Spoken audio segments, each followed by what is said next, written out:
Hey, it's your boy Gpac with Chirac. Please don't forget to hit that like, share, and subscribe button. Okay, today we got Mr.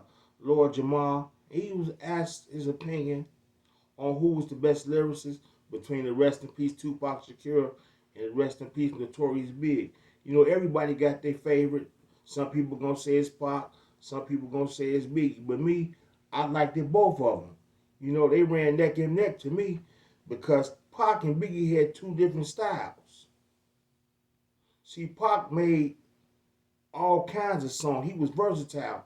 And Biggie made them hustler player party songs. So you know they were both in a different category to me. But enough of me talking, I'm gonna let Mr. Lord Jamal come in, then I'm gonna come right in after him and give you guys my take and my opinion. What you think about the people that say Tupac is not lyrical? Um,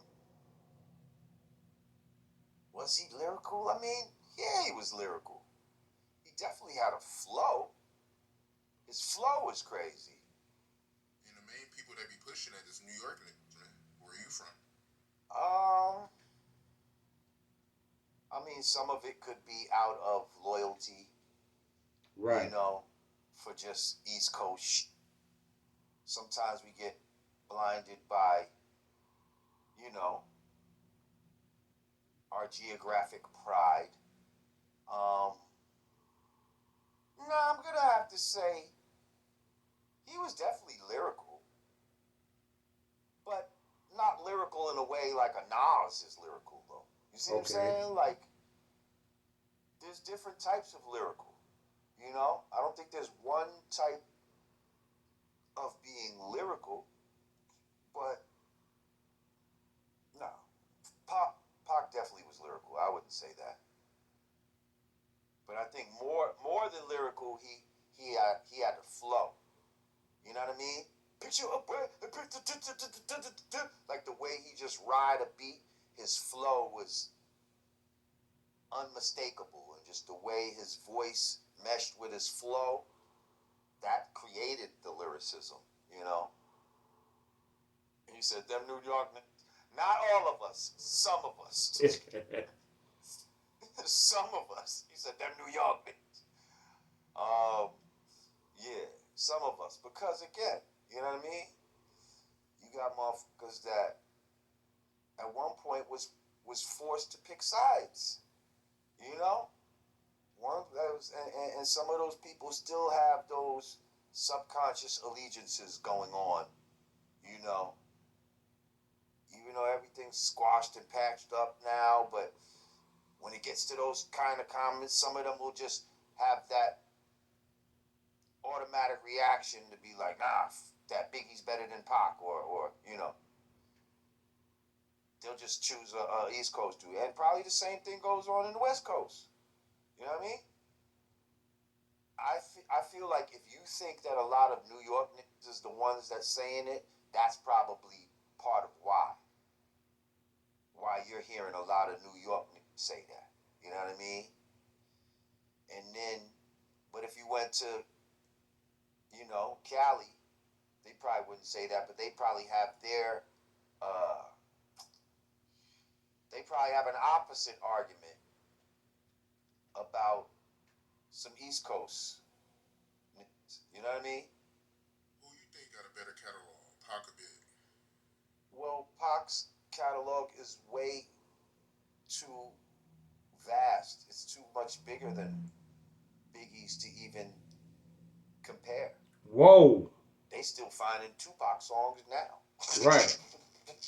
Like this motherfucker has so many songs that it was not even funny. And how many albums did he ended up putting out?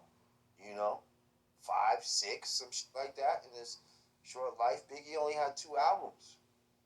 So this is why I don't feel like Biggie can ever be talked about as the greatest of all time. He didn't have enough work to be the greatest of all time. I feel like Y'all heard that? Lord Jamar being from New York, he said Biggie didn't have enough songs to be called the GOAT, the greatest of all time.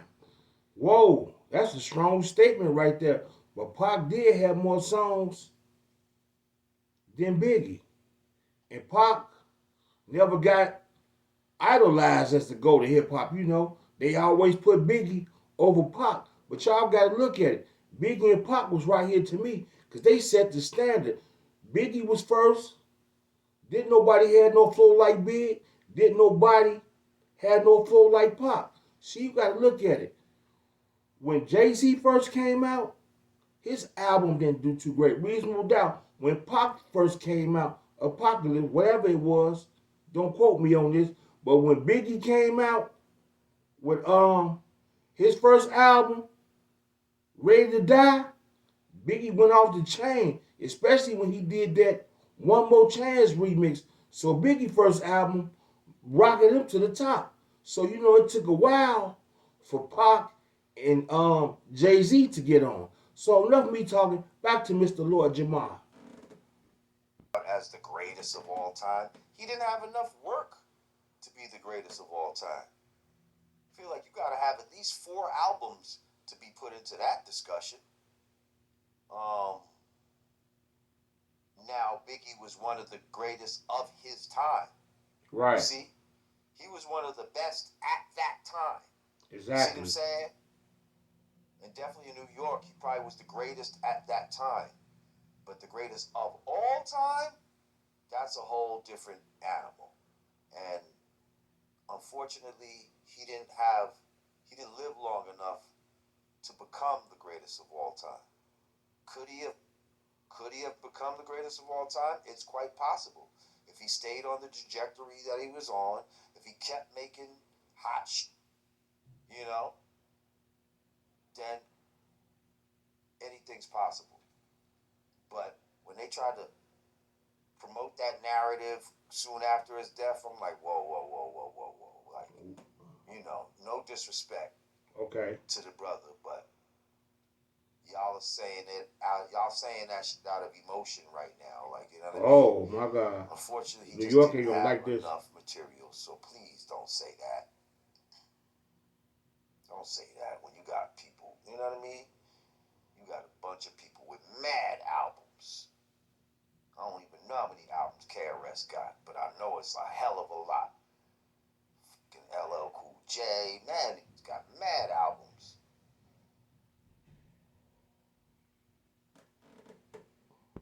So y'all heard that right there. Lord Jamar, he gave some good quotes and he gave some strong statements. Will Lord Jamar ever be like the New York again? Because he said Biggie didn't have enough work out there for him to be labeled the greatest of all time.